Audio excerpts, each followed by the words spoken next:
Well, of course, the big news last week was Nazem Kadri off the board, going to Calgary Flames. So this week, that brings up the question, who's left? Today, we'll look at some of the NHL free agents still on the market, including our friends Phil Kessel and PK Subban, predict where they might wind up next year, and try to guess why they haven't been signed yet. We'll talk about that today on the Locked On Predators podcast. Your Locked On Predators, your daily podcast on the Nashville Predators. Part of the Locked On Podcast Network, your team every day.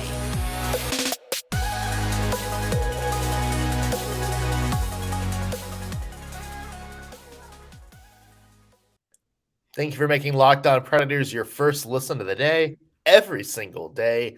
I'm Nick Morgan. I'm a writer and editor on theforecheck.com, and I have a partner in crime. You do. I am Ann Kimmel. I'm a writer at ontheforecheck.com. Ann, did you have a chance to see the World Juniors gold medal game over the weekend? I did watch it. It was it didn't end the way I wanted it to, but it was a really good game. Yeah. Did you catch any of it? I did catch some of it. Yeah. I mean, good for Joachim Kemell. Yes. Goal there.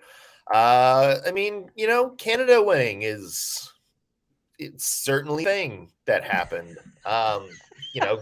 Considering everything we've, talked about over the past couple of weeks with regards to this tournament, not exactly a feel-good story, I think, but it's not. But I will say, from an entertainment value, like an on-ice hockey entertainment value, that was such a crazy game, like such a crazy entertaining game. Yeah, it was amazing. It really looked like Canada kind of had it. The third period comes around, and of course, our good friend Joachim Kemell scores the tying goal, takes it to overtime. And then in overtime, am I the only one that was like, Finland won? And they didn't cross the goal line. Stinking physics. And that was like, to me, like everybody's talking about the Kent Johnson golden goal, which, hey, go Michigan, go blue.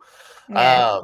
Everybody's talking about that. Not a lot of people are going to be talking about the Mason McTavish play to completely keep that off the board. I mean, that to me was the defining play of that game for me. Yes. Was him just in midair. Yeah. And to be so dialed in and so mindful of like, where did it land? Okay, I need to scoop. I mean, it really was incredibly impressive. I thought for sure Finland had won it. But that was I agree with you. I think that was the play of the game. And a little bit heartbroken. I was a little bit heartbroken for Finland. I'm not going to lie. I got emotionally invested, which never turns out well for me in hockey, but yeah. And Canada won. And here's the thing, and I'll just say this, and I'm not going to beat the dead horse, but I feel really bad for these young men who worked really hard and who came and who won this tournament. And I feel really bad for them and for their family, because they're like, you see them win, and in the back of your mind, you're like, how y'all going to celebrate? And it's not about these boys. And I hate that is sort of the cloud that hangs over them. But when you have an organization that overlooks or looks the other way or completely misses really horrific alleged behavior previously, it just, I don't know. I'm happy for these young men, but I'm just not real happy with the organization that won. It's going to be interesting from a hockey standpoint to see what the tournament in a couple months looks like. Just because, there's so much, you think of so much that's happened between, December and, today. Right. It's interesting what the landscape is kind of going to look like in a couple of months. Who knows if, who knows if the situation with Russia changes Very between now and then. Who knows if Hockey Canada has to go through some stuff and so that's going to be a very interesting tournament to watch in a couple of months for sure. Let's talk NHL free agents, shall we? We So shall. the big prize that was still in the market, a month after UFA started was, of course, Nazem Kadri. That Mm-hmm. was the prize pig that was still at the state fair. Yeah, it's Ouch. very weird that he's kind of remained unsigned for so Mm-hmm. long, but he will be going to the Calgary Flames on a 7-year, $7 million deal. Yeah. Pretty good deal for the Calgary Flames. And all things considered, they lose their two best players from last year and still come out of it looking like it's still a pretty good hockey team, which is kind of crazy, Ann. Well, there was definitely a point where it was like, wah, wah, wah. Like, oh, Calgary, look at how close you were. And now you're back to kind of being a little bit of a dumpster fire. But Calgary has rallied this offseason. And I agree with you. I think you add Nazem Kadri and it just sort of stirs the pot again. And I will say, I am excited to see what Calgary does. Very different looking roster for sure, but you add Nazem Kadri, and look, they had some good young players that were warming up and doing really well this past season in Calgary. So I think Calgary has had the most interesting offseason, and I am most curious to see what their free agency losses and gains are going to sort out to look like on the ice. So, way to go, Calgary. Yeah. It's funny because I think from their standpoint, I would rather have, Kachuk and Gaudreau, but Hmm. you're replacing Matthew Kachuk with Jonathan Huberdeau, who was a Hart Trophy candidate in his own Yeah. right last year. Like he was really good. Like he was in maybe the top 5 best seasons in the NHL last year. And then you also look on the other end of the spectrum, and they get Nazem Kadri, who is going to pretty much shore up that second line. You think Hmm. whether it's Andrew Mangiapane or Tyler Toffoli that play back with him on that second line. Um, there's going to be still a very solid burst of depth scoring there. And to me, I think the most underrated part of that whole trade was Mackenzie Weegar, who is one of the Hmm. most underratedly good defensemen in the NHL. Like you look at his number, like in his analytics and stuff like that, he was among the top in the NHL, and so the Flames got him to add to what was already a pretty decent defensive Yes. core. And so now all of a sudden, the Flames have some pieces. So that's going They've to be very interesting to watch. Yeah, they've considering this team looked to be going nowhere fast a few months Mhm. ago. Um, it's pretty impressive that they've been able to pull out what they've done Right. off season. Yeah, I would agree. If you would have told me at the beginning of the year, "Hey, by the way, they're gonna lose Gaudreau and Kachuk," I would have been like, "And that's the end of it." But I agree with you. Man, have they done a great job putting together a team. Super excited to see what they do. I really am super excited to see what they do. I'm really super excited to see what they do too. I'm super excited to see what some other unrestricted Mm, free agents do because now that he's gone, there's a few notable names left. Of course, our boy Phil Kessel. A lot of us have been trying to get him to Nashville. Not sure it's going to happen at this point, but he's still somebody who's going to go out there and help a team. There's our boy PK Subban. He oh, still remains unsigned. A couple of up and coming players who had big seasons last year that are still on the market. There are a lot of good free agents left mhm. on the market. So, what we're going to do is we are going to look at some of the big name free agents still left on the market, try to figure out where they may land, why they haven't signed anywhere yet, and what their future holds for them. Before we do that, though, want to take a second and mention that today's show brought to you by the NHTSA and their Drive Sober or Get Pulled Over campaign. It is the season where summer's wrapping up. There's going to be a lot of parties. Labor Day is coming up. You might be out in a bar with your friends. There's going to be a lot of opportunities where you're going to possibly party a little bit too hard. And let me make this clear, guys. When you're making that decision on whether or not you think you can drive home or whether you need to make a call, get an Uber, get a cab, anything like that, please, please do not drive. get a cab, get an Uber. So if you get behind the wheel, there are good odds you're going to get pulled over. There's a good odd that you can get in a crash. Your insurance can go up. You may hurt somebody. You may hurt yourself. It is not worth it. Everybody knows about the risk of driving drunk. The results are tragic and often deadly, but that doesn't stop everyone from getting behind the wheel while under the influence. That's why police officers are out there right now looking for impaired drivers on our road to save lives. So if you think you're okay to drive after a few drinks, think again. Play it safe, plan ahead, get a ride. It only takes one mistake to change your life or someone else's forever. So remember, everybody, drive sober or get pulled over. And let's talk about the guy that we have been talking about for what seems like a full calendar month now. We've been leading the campaign to get him to Nashville. Unfortunately, I don't think it's going to happen at this point, but, we can still dream. Let's talk about Phil Kessel, because here's the thing with Phil Kessel. He's not the same player he was 5-6 years ago.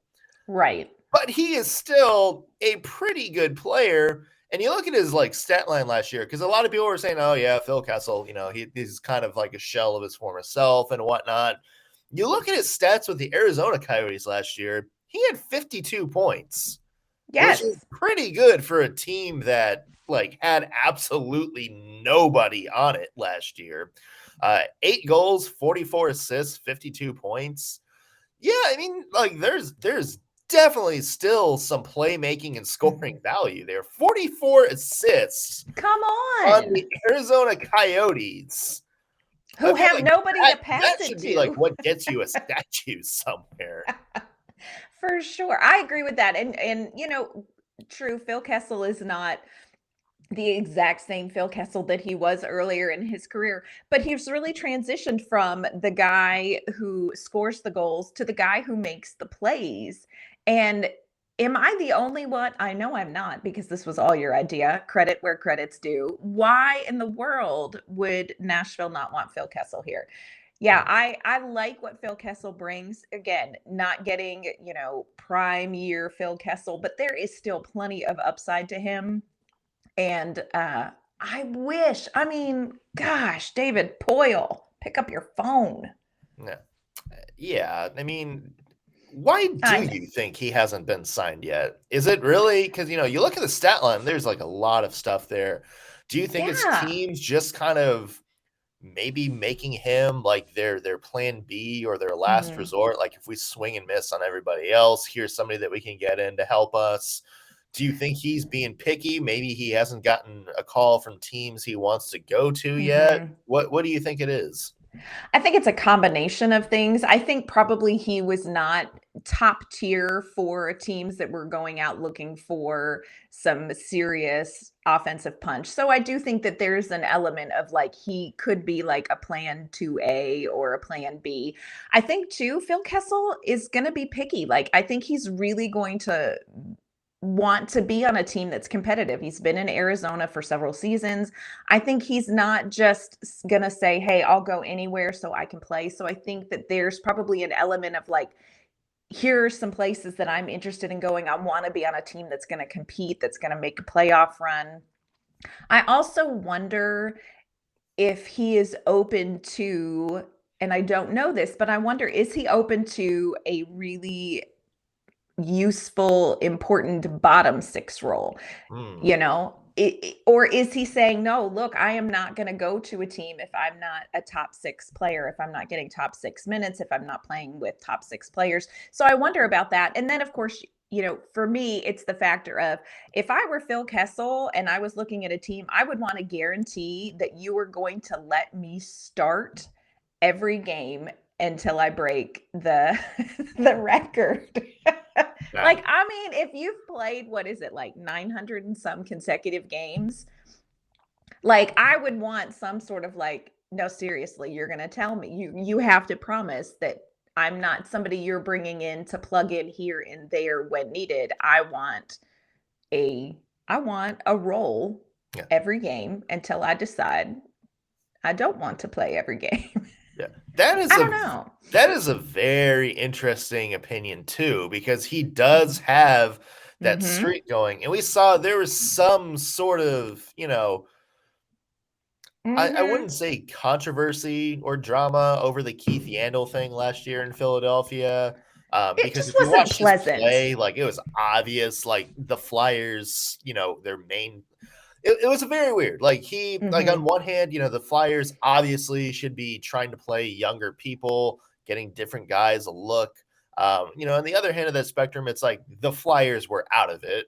They've traded all Yes. their good players. So like what's the What's point it of hurt? like what does it hurt just letting him play like the last whatever number of games in the season? So there Right. is interesting from the Phil Kessel standpoint of like, okay, well, if things go bad, like if Phil Kessel, if you sign him to be like on your third line, like kind of like the Craig Smith depth scoring type of player, and things go bad, you need, if you're John Hines and you need to add a little bit more physicality on there or something like that, then what happens? Like, Right. and that's maybe that's something we haven't quite considered yet, but that is a very interesting point.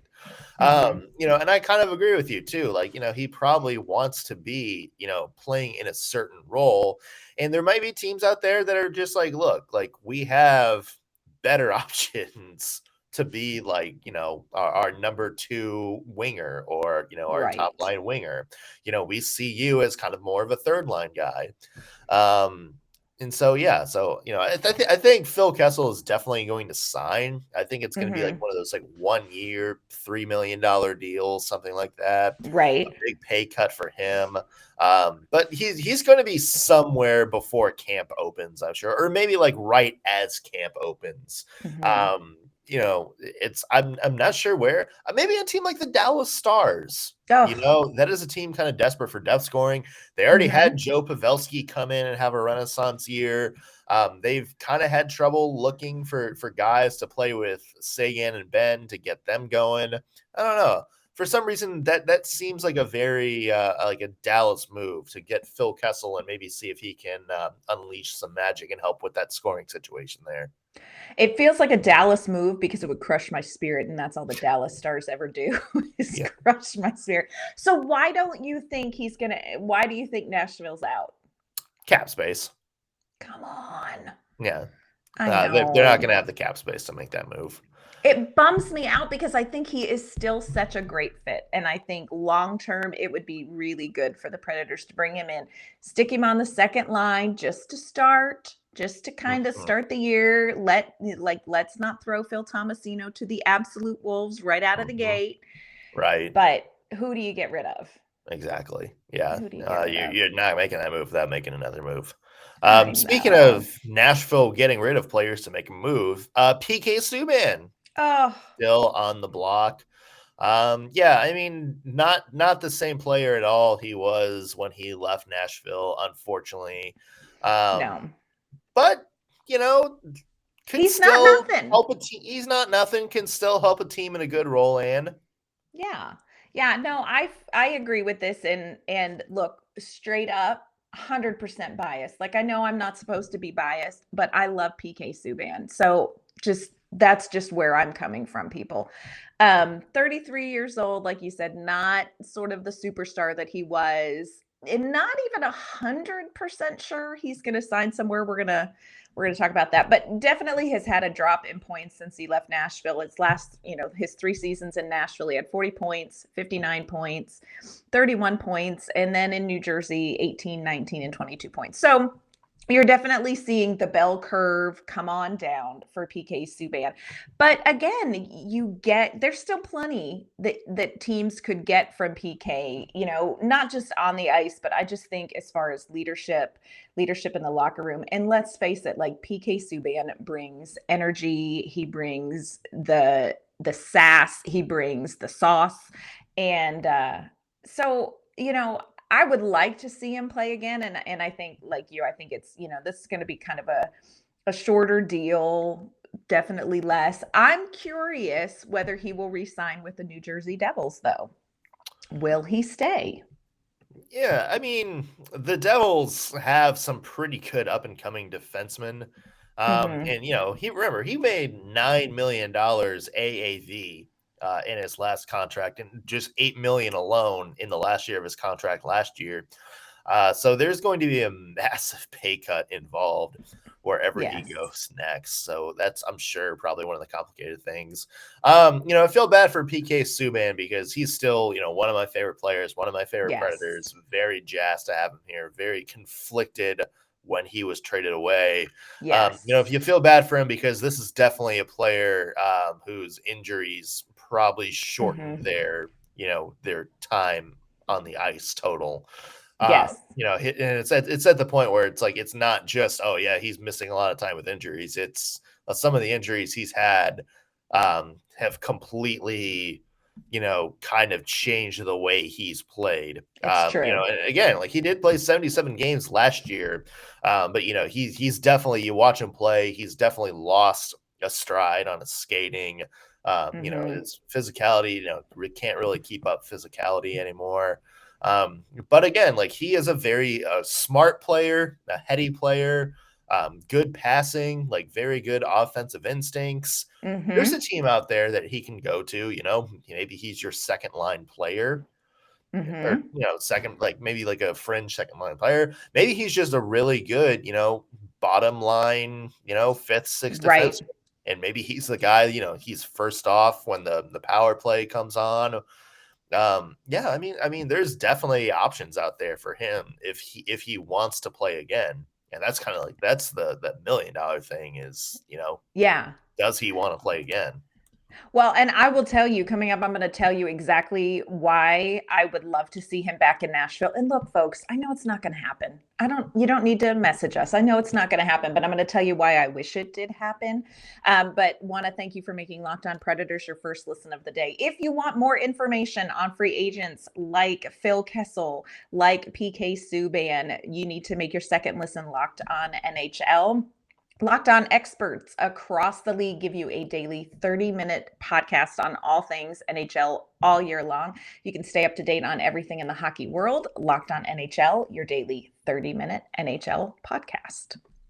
So I know he's not coming to Nashville. Like, I want to put it out there. Like, I know that my expectations are low, but just envision with me, if you will, a third defensive pairing with PK Subban and Mark Borowiecki. Like, can you imagine two elder statesmen, one beating the ever-loving snot out of you and the other one mocking you openly to your face while it happens? Like, that pairing melts my heart. Will it happen? No, it will not happen. But that's like a dream for me. You know what sound comes to mind when I hear about that pairing? What? The other team's goal horn. Oh, that's so brutal. Whatever it is, that is the other team's goal horn. Yeah. Okay. I'm not saying you're wrong, but come on. I mean, like, just for a little while, it would be fun. I don't know. I would be interested to see where PK lands. Like, there's a part of me that's like, maybe Dallas. Could he go to Dallas? They've got a little bit of cap space, although they still have to sign Ottinger, and I think they still have to sign Jason Robertson, who's going to. And those two are probably going to eat up all of that cap space that have left. Yeah. I mean, there's a lot of teams over the cap right now just because, like, the long-term IR stuff hasn't kicked in, and there's probably a few players they're going to have to jettison. It's a team with cap space that could theoretically maybe take a chance on him that would still kind of be fringe contention. What's that? For playoffs is how about the Anaheim Ducks? No. That's a team that has already some good young defensemen to build around, guys like Jamie Drysdale. So PK Subban can kind of come into that defensive core and help him out, like kind of be like the elder statesman, be a good locker room guy, teach some of these younger players a good influence to have around. And, again, if paired with the right guy, then that's somebody that I think could probably help them a little bit. No, I think you're right. I think that would be a great fit. It would absolutely break my heart, but I can see where that would be a good fit. Here's what I think may happen. I think PK Subban may retire and go into broadcasting. And if he does that, I'm 100% here for it because I think he's a Mm, phenomenal. When he stepped in on the NHL channel, I think he is a phenomenal broadcaster. He adds a lot of great hockey insight, and he also has a little bit of zhuzh. yeah, So I would, eventually, whether it's this season or another season, I really do look forward to him kind of jumping into that role. for sure. Absolutely. I think that's a natural next step for him Hmm. whenever he does retire. Ugh, How about if there's like a couple of names out there that had big seasons that haven't really signed yet? mm. Paul Stasney, who is Yes. 36 years old, was playing on like a terrible, one of the worst contracts in the NHL, but still managed to get 45 points out of it, including 21 goals. Come Yeah, I on. mean, this is another player like, hey, don't expect him to be the Paul Stastny of like, 2013 or whatever. Hmm. But yeah, I mean, this is a player that can still help a pretty solid team. Yeah, I would agree with that. And you know what? You're looking at, again, 36 years old, which is like dog years in hockey years. Yeah. But you look at, this is a 20 goal scorer last season. Now, granted, he was on a line with Blake Wheeler and Ehlers. So, he's surrounded, well surrounded. But this is somebody who wants to win. Like he has talked about, like, I want to win and I would be willing to do a relatively team friendly contract to be on a team with the right fit that has what I'm looking for. Mhm. So, there are probably some options out there. If I were Paul Stasny, I would call It's a hard name to say. Colorado. It's a lot. It's Monday morning, people. Yeah. Like, I would call Colorado. I I mean, mean, that's where he th- started. Like he's yeah, clearly got some good memories there. they just lost Kadri, Nico Sturm, so they could use a center. They have a little bit of cap space, but so he's not like he's gonna have to be gracious. But I don't know. Mhm. Colorado would be interesting. Although here's the thing: I don't want to do anything to benefit Colorado at this point. Yeah. I'm still bitter. 4 games. That's all it took. I'm still bitter. Yeah. Where do you Probably. see him maybe going? I think Colorado's a good fit too. I Mhm. mean, they're gonna have to make it work, and he's gonna have to take a pay cut, but can definitely Yeah. see him with the Colorado Avs. So here's a Working question hard. for you Uh that huh. I was thinking about. I was thinking about this when I was thinking about PK Subban. Can you go back? Can you go back to a team? Do you What do you think? mean? Like, do you feel like I in the regular world, like once you leave a company or something, it's a little like you just don't go back. I know the NHL and sports in general is different, but do you think somebody like PK Subban could come back to Nashville? Oh, 100%. Do you That really? You happens don't all the think there's time. any? I mean, Paul Stastny burned the Winnipeg Jets after they gave up an arm and a leg to get him to go to Vegas, and then what happens 2 years later? He got traded back to Winnipeg. I just think that's weird. I mean, it happens all the time. Yeah, I mean it's a business, but I I don't mean, know. there's There's there's just there's some things like I don't ever envision Ryan Suter going back to the Nashville Predators. that one's But I probably mean, hey, not going to remember, happen. like before Ryan Suter, Dan Hamhuis was persona non grata in Nashville for not wanting to re-sign with Nashville. Hmm. And what had happened in the last 2 years of his career, he came back to where it was all started. So I don't time heals know. all wounds, and Paychecks certain heal all situations. wounds. Yeah, I Paychecks think heal I all think that can wounds. happen. There's a Yeah. couple of interesting names I want to mention, Anne, that are still out Hmm. there. How about Evan Rodriguez? Evan Rodriguez kind of came out of nowhere. Hmm. Was always a pretty, reliable NHL depth player. Came out, scored 43 points last year with the Pittsburgh Penguins. There's a lot of people joking, like at some point when he was on a big run, like who needs Crosby or Malkin when you have Evan? He's an unrestricted free agent, hasn't been signed yet. Yeah, and I mean, this seems like a guy that a team probably would have taken a chance on by now. Like maybe he's trying to Yeah. cash in more than some teams are comfortable cashing him in on. But Yeah, I mean, I'd say there's definitely like a team that could use him as like a scoring pop in their middle six. Mhm. Yep, nope, that would be a great addition. But I really like I look at somebody like that and I'm like, do you want to leave Pittsburgh? I Yeah, mean, where's going to appeal to him? You know what I mean? Like what yeah. team? I don't know. Well, I don't know. Pittsburgh But doesn't have yeah. money right now, so Oh, that's too yeah, they bad. just threw a lot of stuff at Chris Letang Yes, they did. and Evgeny Malkin. So Yep, they did. yeah, I mean, like if you're looking for a contender, like that's somebody like Minnesota Wild. Yes. He's probably going to be cheaper. They need to replace some firepower now that Kevin Fiala's gone. Yeah. Yeah, I mean, maybe he's just kind of like a depth guy. Hey, everybody would be a fit for the New York Islanders at this point. Oh, nothing. Nothing. Yeah.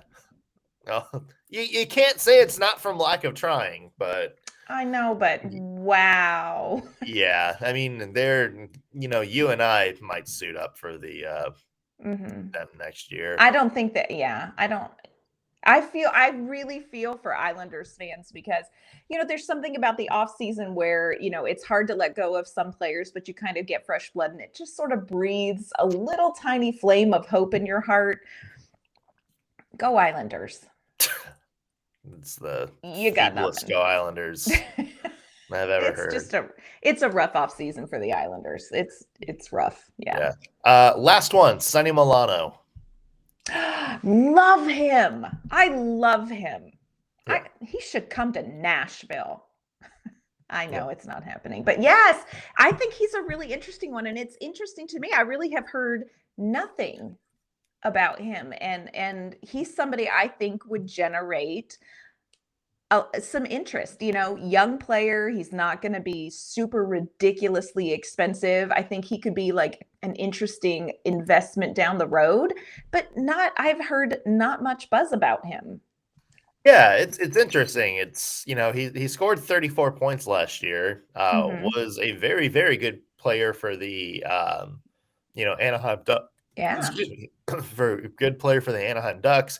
It just kind of it makes you wonder, like, is there something that players aren't or teams aren't really sold on Yes. him, like kind of repeating that kind of success? Maybe it's kind of like the Rocco Grimaldi situation where he was just a very good pit, like a very good fit in like a one specific situation, and he Yes. benefited from it. That teams are looking at him like, okay, we're not expecting him We to don't need repeat that. that kind of year for us. Right. Um, yeah, but I mean, it's interesting. I thought there would be a team that takes a chance on him by now because teams have Yeah. taken a chance financially on some pretty bad players this offseason. So yeah, it's going to be interesting to see, if there's a team that takes a chance on him. Yeah. I'm very curious to see what happens with him because he's somebody that I'm like, that could be a really interesting move for the right team. Yeah, for sure. Well, we'll have to see where some of these players end up. And of course, if there is free agent news, if anybody signs, we will be here to tell you about it. We got about a month until NHL training camp starts. A lot of previews coming up. Yeah, we'll be here with you every step of the way. And where can people find your work online? You can find my work at ontheforecheck.com, and you can find me on Twitter at ANK_Mama on Ice. I'm Nick Morgan. You can find my work at ontheforecheck.com. Follow me on Twitter at _NSMorgan. While you're there, be sure to follow the podcast at LO_Predators. If you're watching this on YouTube, be sure to like the video, subscribe, and leave a comment. Helps us find this work, or helps Preds fans find this content much quicker. That's going to do it for us today on the Locked On Predators podcast. Thank you for making us your first listen of the day. We'll be back Wednesday with an all-new episode. See you then.